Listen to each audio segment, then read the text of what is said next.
The throne room of the Krathix warship reeked of sulfur and conquest. Warlord Zexter sat upon his obsidian seat, all 7 feet of armored cruelty, his 4 eyes gleaming with predatory satisfaction. Around him, his commanders stood at attention, warriors who had crushed 17 civilizations beneath their boots, and before them all stood Anna, smiling. This is what the humans send. Zexter's voice boomed through the chamber, translated into 100 languages simultaneously. A female, unarmed, grinning like a fool.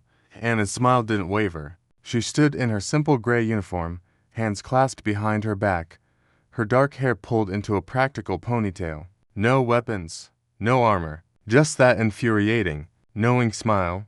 I admit, Zexter continued, leaning forward. When I received word that humanity wished to negotiate, I expected warriors, generals. Instead, they send ... you. He gestured dismissively. Tell me, little human, does your species value its females so little that you send them to die in your place? The commanders laughed, a discordant symphony of clicks, growls, and mechanical whirs. 50 different species, united only in their contempt for the frail creature before them. Anna's smile widened slightly. Actually, Warlord, humanity values its females quite highly. That's why I'm here, to die. Zexter's mandibles clicked in amusement. To give you one chance. The laughter stopped. Silence crashed through the throne room like a physical force. Zexter rose from his throne, his massive form casting Anna in shadow. You stand on my flagship, surrounded by 10,000 of the galaxy's finest killers, and you offer me a chance. His hand moved to the plasma blade at his hip. I have conquered worlds before your species learned to build fire. My fleets darken the skies of 1,000 planets. And you ... smile? Yes, Anna said simply, because you don't understand what you're facing. Enlighten me. Anna's eyes, brown and unremarkable by galactic standards, met his for burning orbs without flinching. You've spent 3 months studying humanity. You watched us from the dark corners of our system. You saw our divided governments, our primitive weapons, our fragile bodies. You thought we'd be easy prey, and we were correct. Zexter snarled. Your fleets scattered before ours. Your colonies begged for mercy. Your home world trembles. All according to plan. The words hung in the air like a ticking bomb. Zexter's eyes narrowed. What? You asked why they sent a female? Anna continued, her voice conversational, pleasant even. It's because we're better at explaining things. Men like Daniel, that's our fleet commander. By the way, they prefer action to words. But me, I'm here to help you understand what's about to happen. One of the commanders, a crystalline being named Shardex, spoke up. The human plays games, Warlord. Let me execute her and be done with it. No, Zexter said slowly, something cold creeping into his voice. Let her speak. I wish to hear this delusion. Anna nodded appreciatively. Thank you. So, here's the thing about humans, we're really good at learning. You know what we learned from you over these past 3 months. She didn't wait for an answer.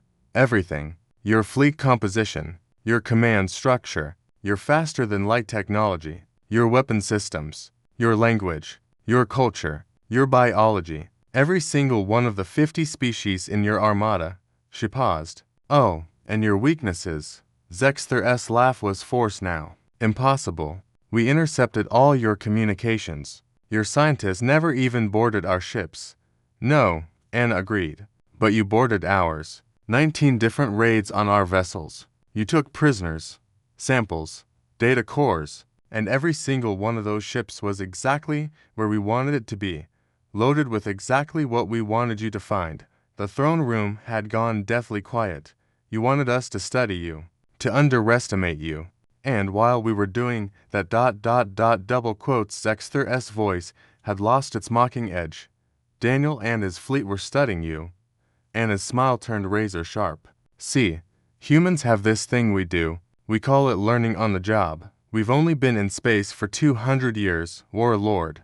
We're babies compared to you.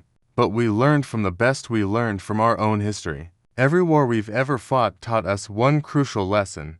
Know your enemy better than they know themselves.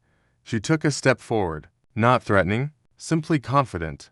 Right now, there are human infiltration teams on every single one of your command ships.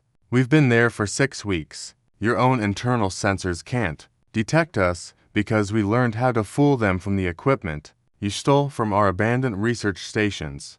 Zexther's hand slammed on his throne's communication panel. Security. Full scan too late. Anna said softly. I wasn't giving a villain monologue, Warlord. I was counting down. The lights went out. Emergency systems flickered to life, bathing the throne room in red. And then, across every display panel, every communication screen, every tactical readout in the entire Krathix armada, a single human face appeared. Daniel, clean-cut, professional, utterly calm. This is Commander Daniel Chen of the Human Defense Fleet. Your weapon systems are offline. Your engines are locked. Your communication networks belong to us. You are surrounded by a fleet you didn't know existed because we built it in the dark spaces between your surveillance sweeps. We learned how to hide from you. We learned how to fight like you. And then we learned how to beat you. Anna watched as Zexther's commanders scrambled to their stations, watched as they discovered the truth of Daniel's words, watched as fear, real, primal fear, crept into their eyes. You had one job, Anna said, her smile never fading. Don't underestimate the humans. You failed. Zexther stared at her, and for the first time in his 300-year military career, he felt something he'd never experienced before: absolute, crushing defeat at the hands of what he'd considered prey. What do you want? He whispered. Anna's expression softened slightly, though her eyes remained steel. Surrender. Unconditional. You'll be treated fairly under our laws. Your crews will be repatriated, your ships will be decommissioned, and you'll go home with a message for the rest of the galaxy. What message? That humanity doesn't start fights, Anna said quietly. But we always finish them.